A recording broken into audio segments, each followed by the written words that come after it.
आतंकी गिरफ्तार किए हैं। 1 साल से गुजरात एटीएस के रडार पर थे। यूपी एटीएस की बड़ी कार्रवाई देखने को मिली है।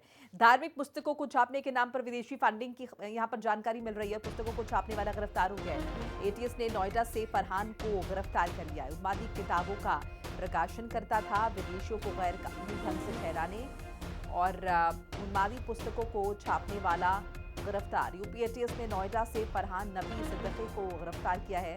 फरहान धार्मिक और विभिन्न समूह के बीच शत्रुता और वैमनस्यता फैलाने के लिए किताबों का प्रकाशन करता था।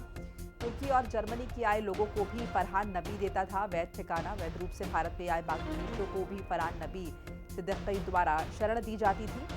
फरहान ने विदेश से हवाला और अन्य माध्यम से तकरीबन 11 करोड़ रुपए उत्तर प्रदेश के अमरोहा और पंजाब राज्य में मदरसा और मस्जिदों और कंपनियों के नाम पर जमीन खरीदी।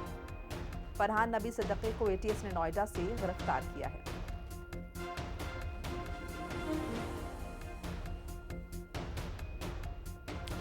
और इसी खबर पर ज्यादा बातचीत के लिए मेरे साथ मेरे सहयोगी जुड़ चुके हैं लालचंद। जाहिर तौर पर बड़ी कामयाबी है। ये भी कहा जा रहा है कि किसी बड़ी आतंकी वारदात को अंजाम दे सकते थे। हालांकि अब जिस तरीके से यहाँ पर एक्शन देखने को मिला है तो वो कहीं ना कहीं टल गई है। देखिए, एक बड़ी साजिश का पर्दाफाश किया है यूपी एटीएस ने। जिस तरीके से नोएडा से फरहान नबी सिद्दीकी को गिरफ्तार किया गया है, उसके पास बताया जा रहा है कि विदेशी फंडिंग की जा रही थी। 11 करोड़ की जो हवाला का पैसा है वो बरामद किया गया है। इसके साथ ही ये भी बताया गया है कि जिस तरीके से धार्मिक पुस्तक छापने का काम करता था, विदेशियों को ठहराने का काम करता था गैर कानूनी ढंग से, इसके साथ ही यहाँ तक कि उन्माद फैलाने की पूरी साजिश यहाँ पर रची जा रही थी। लोगों का ब्रेन वॉश करने की यहाँ पर पूरी साजिश रची जा रही थी। उस किताब के जरिए कहीं ना कहीं एक बड़ी साजिश चल रहा था फरहान नबी सिद्दीकी। उसको लेकर कहीं ना कहीं यूपी एटीएस के लिए एक बड़ी सफलता है, क्योंकि जिस तरीके से वो सिर्फ विदेशियों को गैर कानूनी ढंग से नहीं ठहराता था, बल्कि बांग्लादेशियों को भी वो गैर कानूनी ढंग से उनको ठहराता था, उनको सुविधा उपलब्ध कराता था। चाहे विदेशी हो चाहे बांग्लादेशी, उनको सुविधा उपलब्ध कराता था। तो ये माना जा रहा है कि जिस तरीके से विदेशी फंडिंग से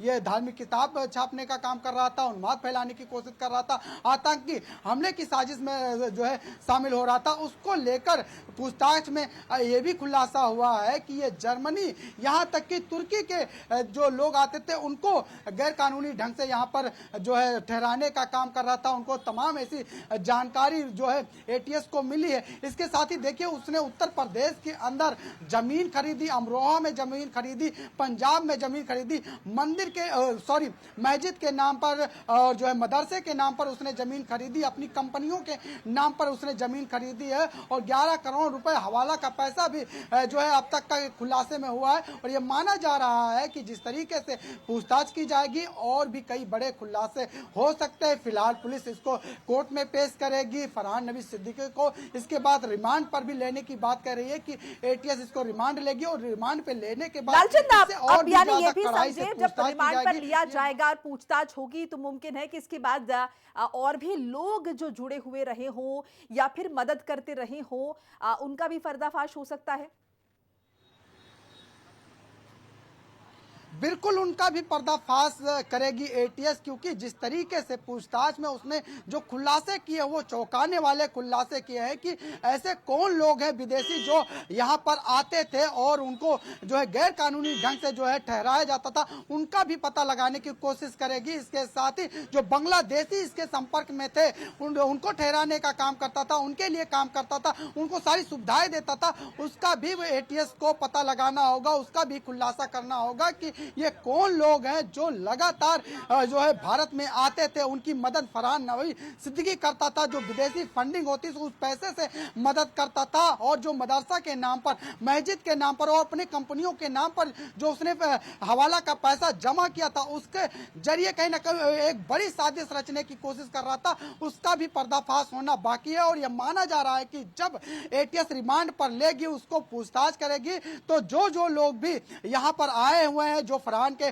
संपर्क में रहे उनका भी खुलासा होगा और जो बांग्लादेशी है उनका भी खुलासा होना बाकी है। यह माना जा रहा है कि जिस तरीके से ये एक बड़ा क्लू मिला है फरहान नबी सिद्दीकी के रूप में, और भी बड़े खुलासे होंगे और भी लोग पकड़े जाएंगे, क्योंकि एक बड़ी साजिश कहीं ना कहीं जो है चली जा रही थी फरहान नबी सिद्दीकी की तरफ से। और इस खुलासे के बाद ये माना जा रहा है कि और भी लोग होंगे इसमें शामिल होंगे। वो क्या साजिश थी, किस तरीके से ये उन्माद फैलाना चाह रहे थे, कहां कहां पर ये लोगों ने संपर्क रखा है, किन किन लोगों को इन्होंने जोड़ा है, ये भी कड़ी का खुलासा होना भी बाकी है। जी चलिए, बहुत